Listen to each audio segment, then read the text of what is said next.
not agree to it. So my question is, if someone is sending out, okay, you want your life to be a certain way, you send out positive signals, which is great, but… To whom?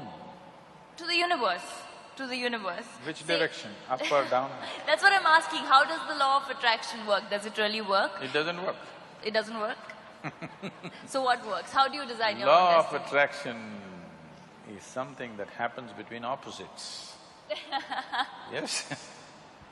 Whether two magnets or two opposites, male and female or whichever way, law of attraction is always between opposites, isn't it? From North Pole to South Pole to this and that, it is working like that. Right. Now you're talking about the universe. So that means you are an alien to this universe? Part of the universe. If it's part of the universe, what is there to be attracted about? Well, why do they say then you can design your own destiny? You can determine your destiny, you should. That's what being human means. Right. See, if you had come here like any other creature on this planet, they have compulsive cycles. They live by that, it's okay for them, because that's all they're capable of. Once you have come as a human being, everything that you can do, actually if you look at your life, you're not doing anything very greatly different from what the other creatures are doing. They are born, you grow up, they reproduce, you reproduce, they die, you die. Nothing very different. But these same simple things, we can conduct them consciously. That is the significant thing about being human. The moment you conduct it, let's say you conduct your hand consciously, now this hand will do what you want, isn't it? You won't simply sit here and do like this. Now this hand will do what you want. Suppose you conduct your thought consciously, now your thought will do what you want. If your thought was doing what you want, how would you keep yourself blissful or miserable? Blissful. Blissful. Yeah. If you're blissful, would you go in search of happiness? Of course. Huh? No, if you're blissful, you're just If satisfied you're with blissful, would your life be in pursuit of happiness, I'm asking? You'll be in a state of… Yes, you're blissful. So these things that people think are the greatest things in their life, to be peaceful, joyful, nonsense, wouldn't mean a thing to you, because you're blissful. But you can't say that to them, they'll feel insulted. You have to… You have to play the tunes. But essentially, if your thought and emotion was taking instructions from you, you would keep yourself in the highest level of pleasantness, whatever that is, isn't it? Correct. Yes. If that happened, your entire life process will come to an ease, total ease. Right now this is because you're a crouching tiger. You have to go get something, always. There is nothing to get. If you sit here, your life is complete. Now it's at ease, total ease. When it's in this kind of ease, it will become perceptive. Now, just pursuing a profession, making money, or even being joyful, or being loving, or falling in love, nothing means anything to you, because just sitting here, the highest level of pleasantness is happening to you. So what would you do with that life? Naturally, you would explore something that is not in your perception right now. This is how spiritual process begins. This is how you take charge of your life. Now you wish for something, it happened. I want you to know this. For most people, at least 50% of what they wish happens. It is just that they are focusing on a few things that did not happen. If you want to be fair, in a reasonably well-settled society, 90% of what they wish happens. It is the 10% they're complaining about. Yeah. Hello? Isn't it so? Yeah. 90% of your life is happening the way you want it. The 10% you're cribbing, you're never enjoying the 90% because this 10% did not happen the way you want it. Yeah. So already, to a large extent, you're in control of your destiny.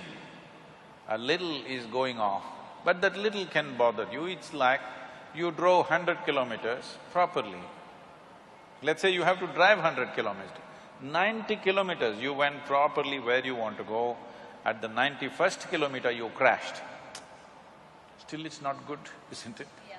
So that's why they're complaining. I'm not saying they're complaining for nothing.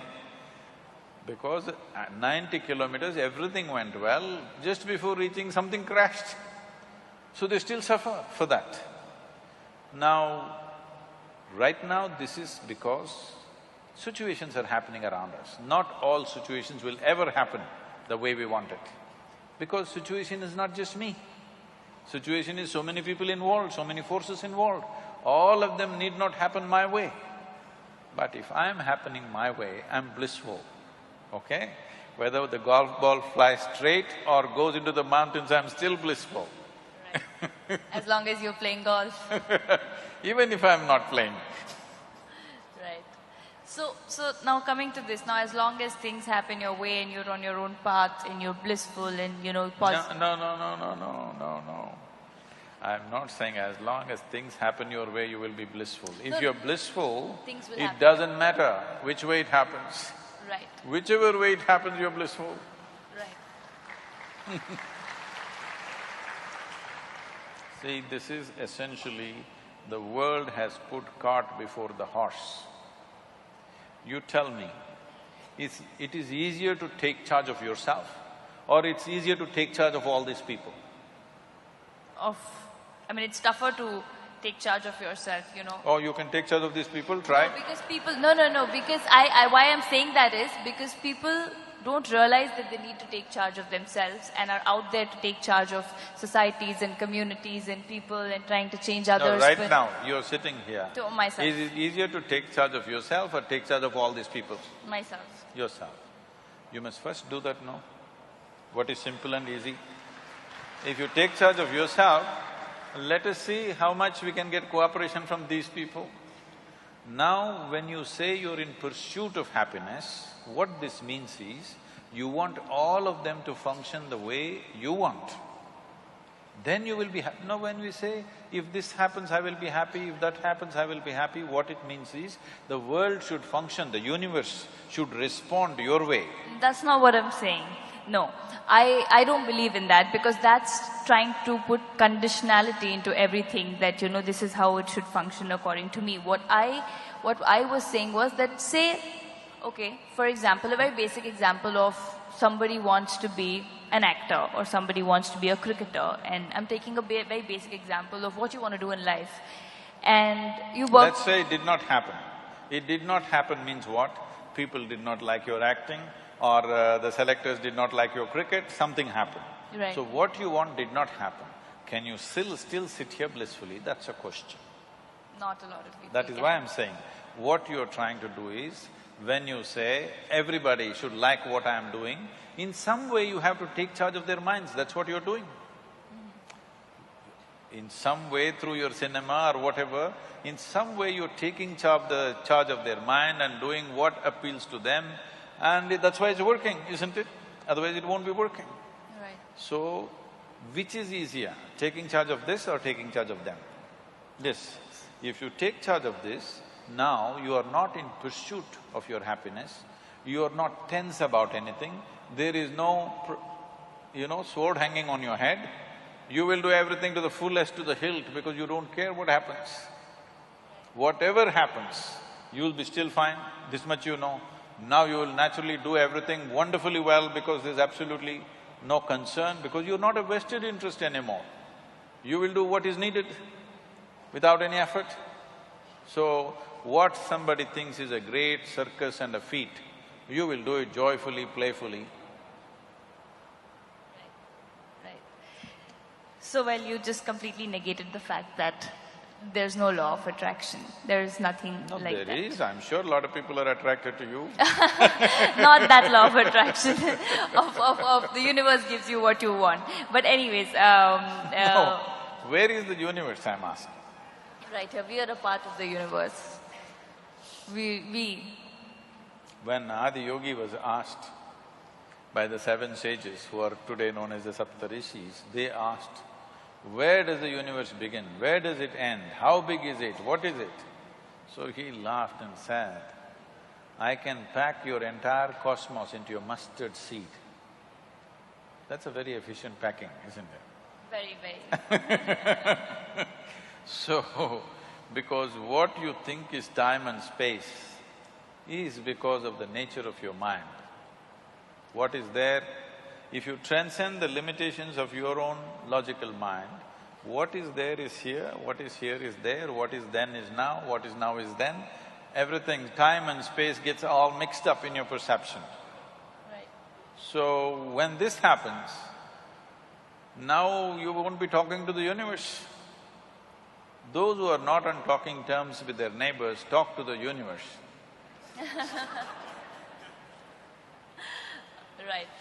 Now, say, in today's competitive world, or where people really think that you need to there's cutthroat competition and you're working towards it, and then there's negativity, and say if someone is, for example, I'll take an example of myself. I believe in completely just working towards your goal and being positive about it and not looking around on what's happening or what people are doing. So my question is there's a certain positive energy that you are surrounded with. Does negative energy really affect a positive energy? Like, people talk about evil eye or drishti, that in our Indian culture is so much, which I don't believe in personally, but you hear from your relatives or people around that if you've done a good job, there's drishti, you should come and do this puja, and there are rituals that are followed. So can a negative energy harm a positive energy? See, instead of looking at this as positive energy and negative energy, the same energy can function positively or negatively. What is, if something works favorably for me, I say it's positive. If it works as a detriment, I say it's negative. But it is not essentially negative or positive. It may be, what is darkness for you is light for a whole lot of creatures on this planet, isn't it? Electricity is right now doing positive things to us, so if you stick your finger into it, it does something else to you. It is still positive as far as you touch the positive only, not the negative. Right. So, what it does is simply dependent upon variety of things, the way it arranges itself. So, is there something like you are surrounded by some negativity which affects your body, mind, energy, everything? Yes, there is. This is something, just 3-4 days ago, they were giving me the studies they have done. In our yoga center, we have a rejuvenation center. We have what is called as Klesha Nashana Kriya. Sorry, what is it called? Klesha Nashana Kriya, that means a kriya which destroys impurities. To put it simply, few of them knew what to do, maybe previous generation knew, gradually they just started doing like this. But if you observe a person and do it in the right way, it does certain things, so we have a whole scientific process. How to do this, just the same thing. See, today let's say you're very exhausted or rejuvenates you Yes, completely. rejuvenates you in some sense. So this is a water wash. Similarly, we can do wind wash, we can do fire wash, we can do substance wash, like with grains and other things we can do. So what this is like a fire wash, but it needs to be done in a certain way. Water can touch our body, water can touch our skin, there's no problem. Fire cannot touch your skin, it needs to be done in a certain way. They give me this study report which is amazing. There is a record of children who have come with this ADD and this kind of problems. 21 Klesha Nashanas, they're completely free of medication and fine. No medicine, no any kind of treatment, nothing. Just fire wash 21 times in 21 days and they come out clean and no medication, nothing, they're fine after that. There are any number of records. I was just looking at this 4 days ago and it's amazing. But this, all our grandmothers wanted to do. They did not just do. I remember many times, When I came home from outside somewhere as a little kid, my mother would look at me and say, I think you need drishti, we must take. I said, come on, rubbish, I don't want any drishti. But she wouldn't let me, she would make… I would be running around, she would be doing something. I don't know whether it worked or not, I was too whatever mentally, too against all those things. But today there is proper record of what it does to people, tremendous things it's doing to people. So that means it does exist. It does, I mean, there's no question about it. It does. The question is, do you know how to do it properly? We're thinking of… looking at this, I spoke to the people who are doing it and said, we must give large-scale training to people. We must even produce videos and put it out so that everybody knows how to do it in their homes. Because this is such a simple thing that anybody can do at home and it has tremendous impact. So that means it's that simple for someone to just put drishti on someone and then they suffer? Like, say in terms of ailment or like they saying take off drishti, say suppose I don't believe in it at all. And I believe, like same, like you said, your mother would run around you like… and you didn't believe in it, I don't believe in it, and I feel that if you're a good person, these things can't harm you. If you're doing your things the right way, how can someone… I want you to know a lot of good people go through works in this world. Sorry, go through? Lot of good people go through terrible works in this world. Yeah. This is not a movie, this is real life, where a lot of good people suffer like hell, isn't it? Right. This brings to the first thing, that means good things don't always happen to good people. Oh, not at all. Because… Unfortunate. I must tell you this. A lady was driving in Minnesota. She had a flat tire. And she got out, she had never handled a flat tire. Have you ever? No. No? No. Once when my driver was with me, so I was… I was okay. So, she had never handled it. She was in a party clothes with high heels. She struggled, she put the jack lifted. She was terrified because she had parked in front of a mental asylum and there were all kinds of strange sounds coming from inside.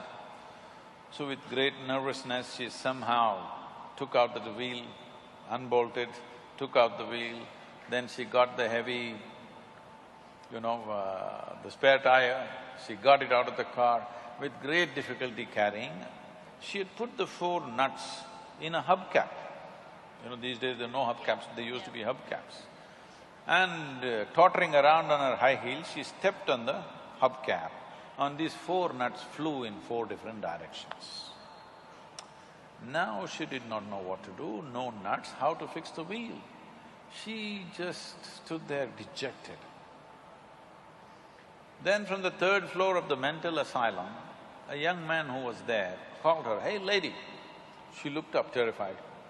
He said, "See, take out one nut from the other 3 wheels and fix this wheel.